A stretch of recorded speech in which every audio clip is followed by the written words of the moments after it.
Have you ever wondered what secrets and stories lie hidden within the stones that have adorned kings and queens for centuries?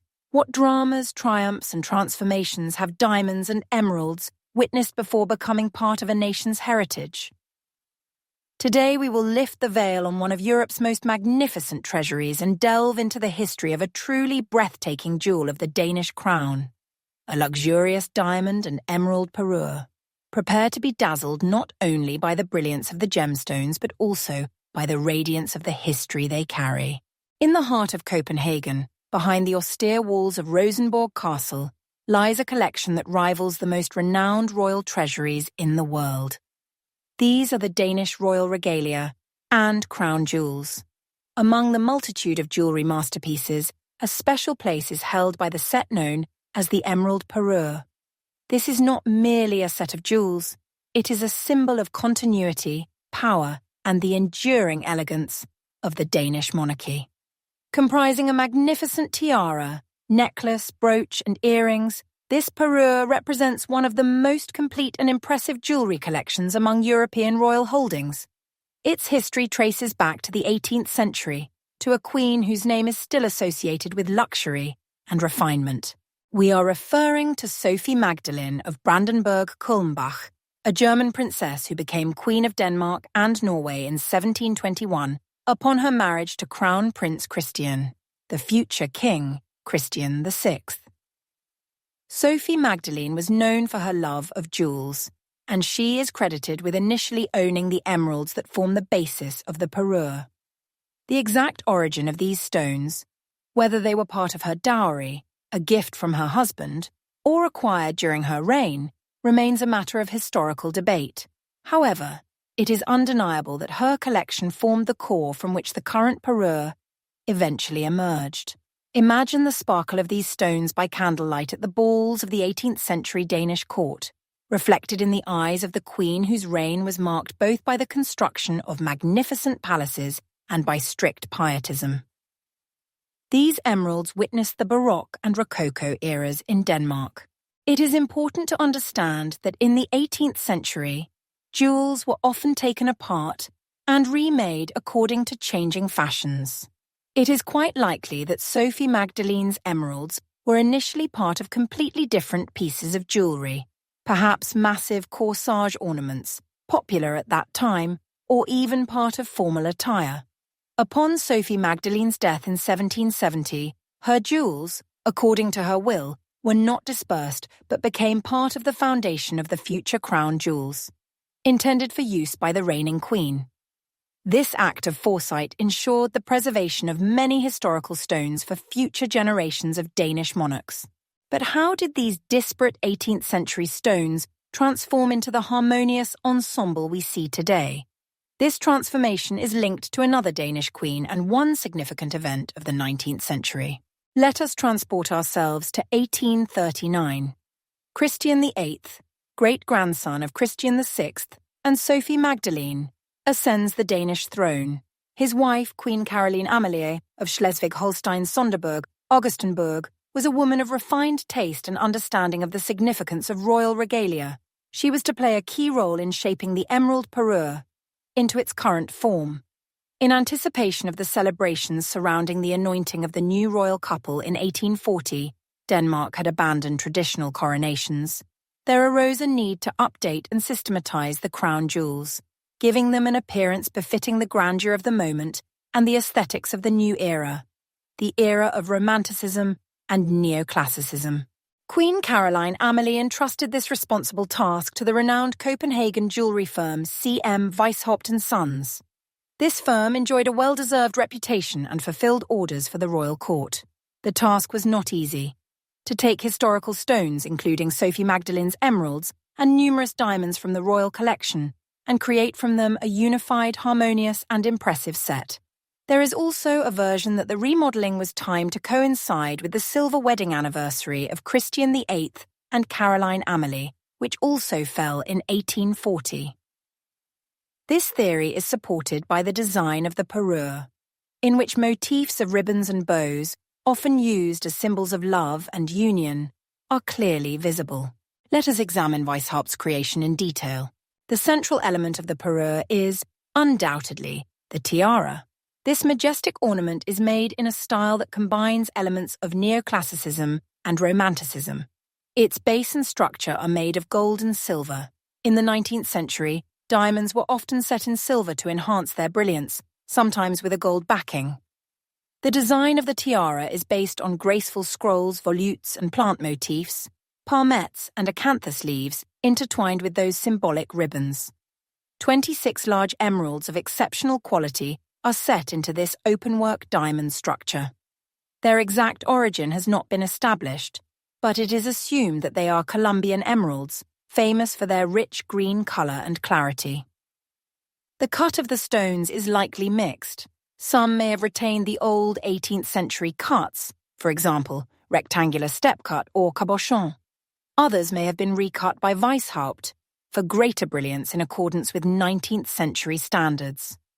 The diamonds surrounding the emeralds and forming the very structure of the tiara are predominantly old cut, which gives the ornament a soft but intense glow, different from the sharp brilliance of modern diamonds.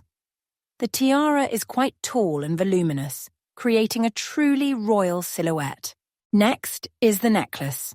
It is made in the same style as the tiara and perfectly complements it. The necklace consists of large links, each of which is a composition of an emerald in a diamond surround, connected by diamond ribbons and scrolls. The central element of the necklace is the largest emerald, from which small pendants may descend. The design may have varied slightly or had removable elements. The necklace rests on the collarbones, emphasizing the line of the neck and décolleté. As in the tiara, gold and silver, antique diamonds and magnificent emeralds are used here, harmonizing in color and quality with the stones of the tiara. The clasp is usually artfully hidden in one of the decorative elements. The third significant element is the large corsage brooch. This monumental piece of jewelry is designed to be worn on the bodice of a dress. Its design echoes the motifs of the tiara and necklace. A central large emerald, or several emeralds, surrounded by diamond scrolls, ribbons, and leaves. Often such brooches had additional pendants that could be detached, giving the ornament versatility. The brooch served not only as a decoration, but also as an important compositional center of the Queen's formal attire. Weishaupt's craftsmanship is evident in how harmoniously the large elements and small details are combined, creating a sense of lightness and grace, despite the impressive size and weight of the jewel. The parure is completed by the earrings. These are usually long pendants, repeating the main motifs of the set.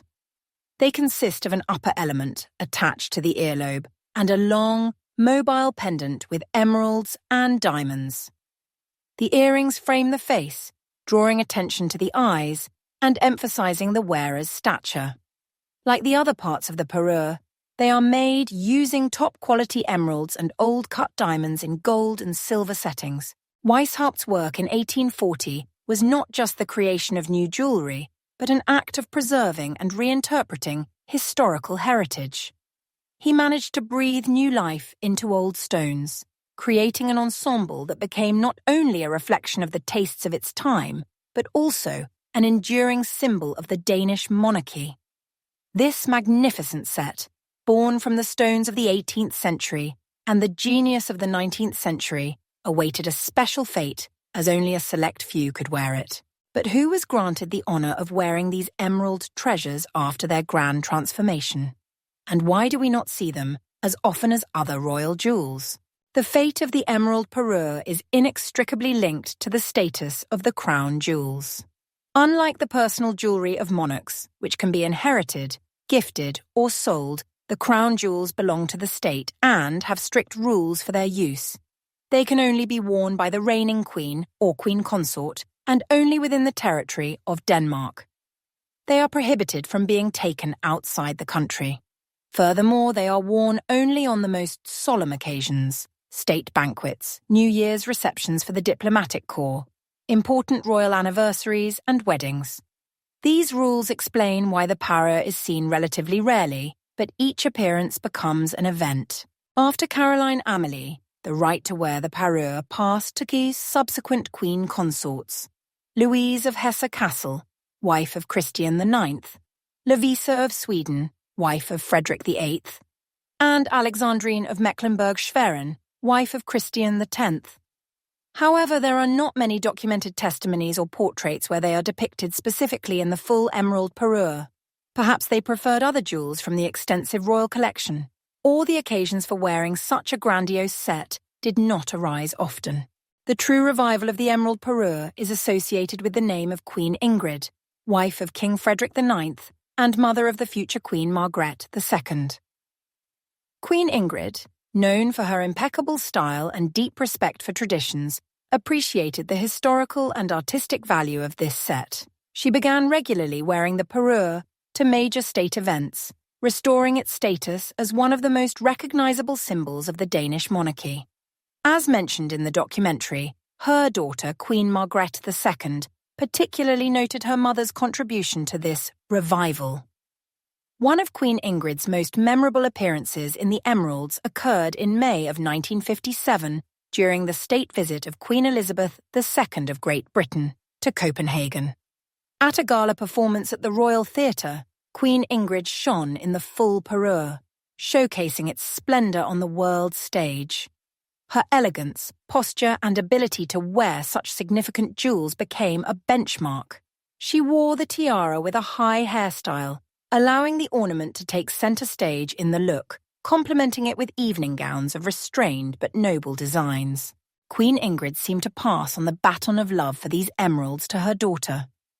But how did the next queen, known for her artistry and unconventional approach to royal duties, manage this legacy?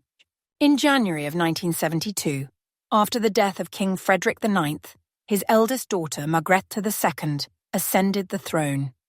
Becoming the reigning queen, she gained the right to wear the crown jewels, including the magnificent emerald parure.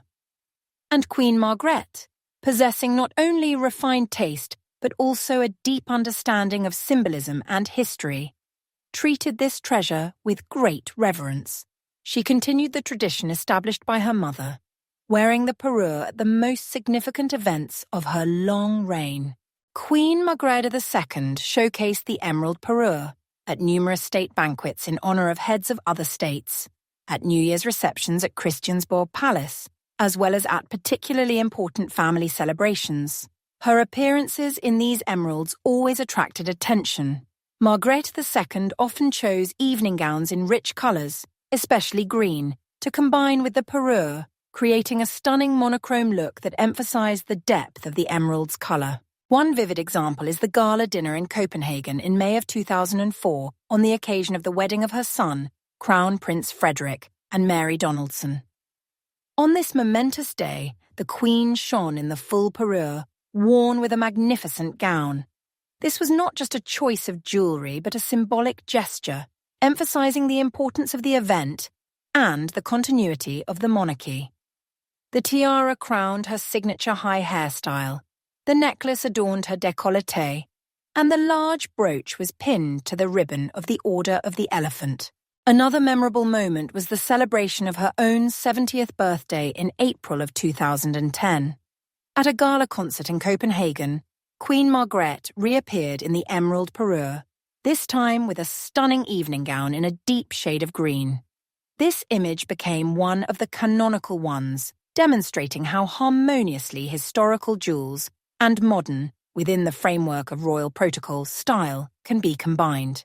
The Queen is not afraid of color and volume, and the emerald parure fits perfectly into her majestic and at the same time artistic style.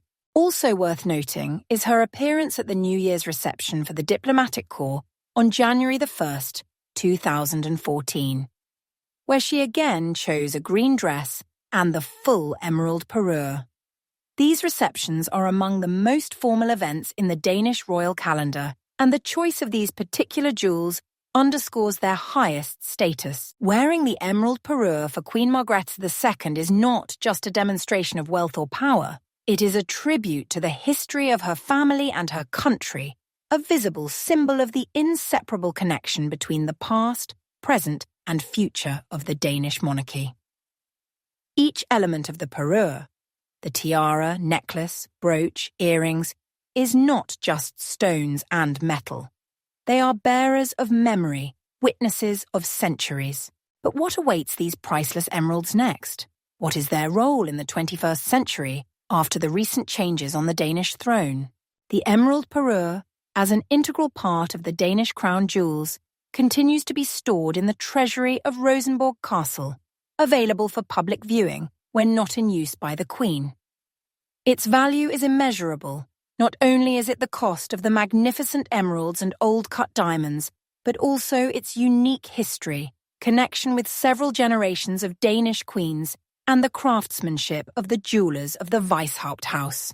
It is a national treasure, a symbol of stability and cultural heritage of Denmark. After the abdication of Queen Margrethe II in January of 2024, the right to wear the crown jewels passed to the new Queen consort, Queen Mary. Now, she, the wife of King Frederick X, is the keeper of tradition and the next to be able to adorn herself with this historical set on the most solemn occasions. The whole world, and especially fans of royal jewels, eagerly awaits the moment when Queen Mary first appears in public in the emerald parure. This will not just be a demonstration of jewellery, but an important symbolic act, marking a new chapter in the history of the Danish monarchy and the continuation of the life of these magnificent emeralds. The parure remains a living testament to history, from the love of luxury of Queen Sophie Magdalene in the 18th century, through the brilliant transformation under Caroline Amalie, in the 19th century, the elegant revival under Queen Ingrid, and the majestic use by Queen Margrethe II in the 20th and 21st centuries, to the future radiance on the new Queen of Denmark. These stones have seen the change of eras, styles, and rulers, but their beauty and significance remain unchanged. They remind us that jewellery is not just accessories but silent chroniclers of history, carrying within them echoes of the past and the promise of the future. Isn't it amazing how the cold brilliance of a stone can warm us with stories of human destinies and the greatness of monarchies? Which royal jewels inspire the greatest awe and admiration in you? Share your thoughts in the comments below.